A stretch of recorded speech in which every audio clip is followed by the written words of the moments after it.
Jeremy and Father Sebastian, along with Father Kevin and Father Scott, for inviting me to be here with you all this afternoon, along with my brother priests of the Syro-Malabar Rite from various parts of Scotland and the north of England, and of course coming originally from various parts of India. And coming with such a tremendous congregation here this afternoon, I thought there might be 10, 15, 20. I didn't realise there would be so many people gathered here for this beautiful sermon which we're soon going to celebrate. And looking round, I see that you love not only one another, but you love all the little children. And I'm very happy also to see you here, so many of you so beautifully dressed in your white dresses and white suits and everything else that you're wearing to decorate yourself for this wonderful occasion. And I'm always very impressed when I hear so many of you speaking Scottish so well. when I cannot speak any Syro-Malabar or Indian.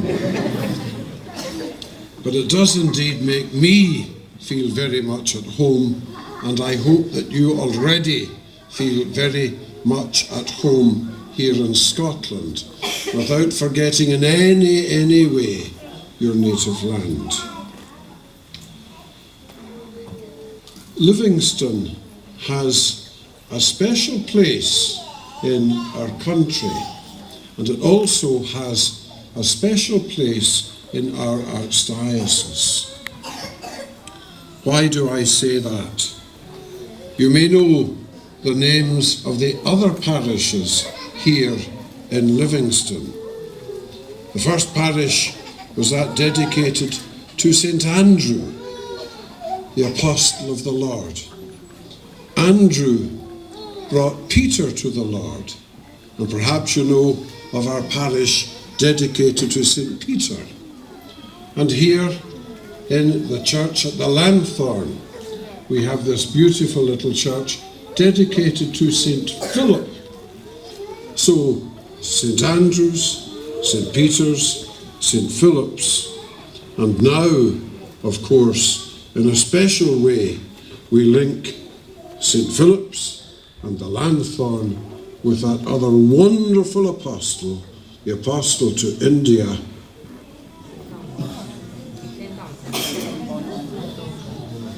Jeremy, don't say the wrong word. St.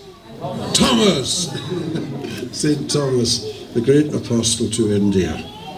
One might say that Livingston is the town of the apostles. And we are so happy also to have had this link now in our archdiocese with St. Thomas the Apostle. You might think, what was the purpose of our Lord having apostles? Well, we know what it was. It was to help spread his gospel of love, not just within the area in which he and the apostles initially lived, but to spread his love, his message, his teaching, his care and compassion throughout the whole world. And of course, those apostles, those first apostles, could not in any way accomplish all that was expected of them. And generation by generation, other wonderful people followed in the footsteps of those first apostles.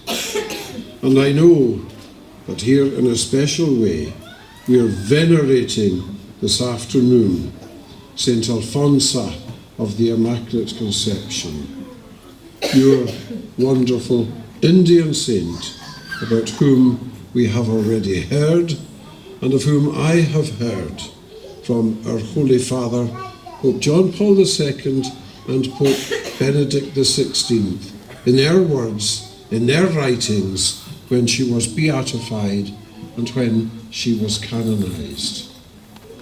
Saint Alphonsa, called upon to follow in the footsteps of Jesus, not in the way in which she might have wanted, not in the way of spending her life as a religious sister in prayer and in penance, in preaching the gospel by her words, but St. Alphonsus of the Immaculate Conception, someone who has, and I am sure will for many, many years, lead other people closer to Jesus Christ by the example of her life, by her own prayers, and by her suffering, her physical bodily suffering and her illnesses, which led eventually to her death in a great spirit and atmosphere of holiness. But St. Alphonsa of the Immaculate Conception was not unique in being chosen to follow Jesus in that way and to lead others to Christ. I wonder if you have ever heard of a Scottish girl very like St. Alphonsa, whom here in Scotland we hope one day will be canonized as well.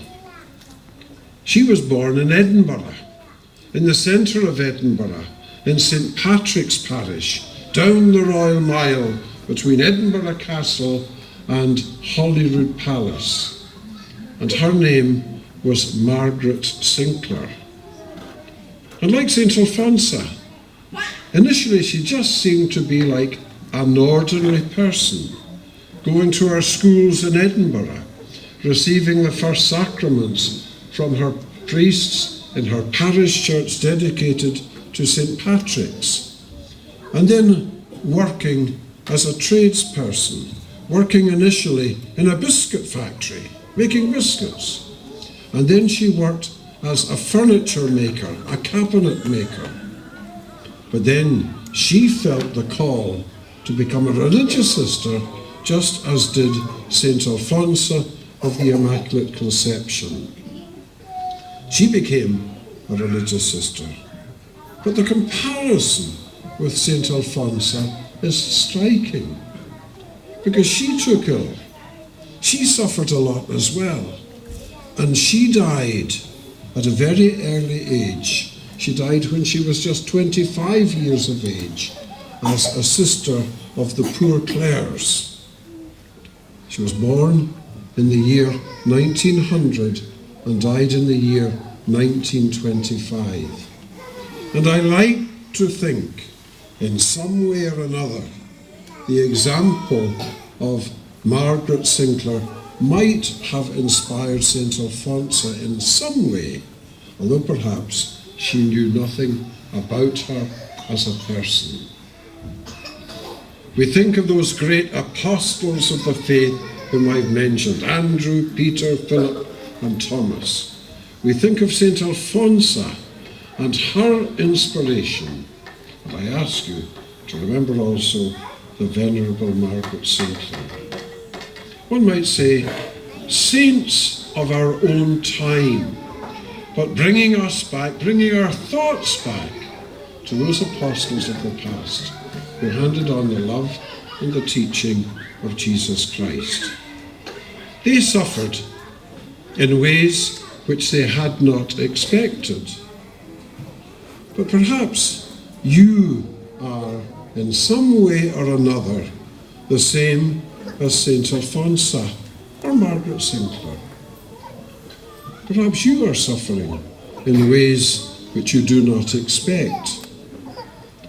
And what I am thinking of in particular, you're suffering because you're far from home. You're far from your native land. You're far from the sun of India, here in the cold of the winter in Scotland. But you've left your homeland, your families and your friends.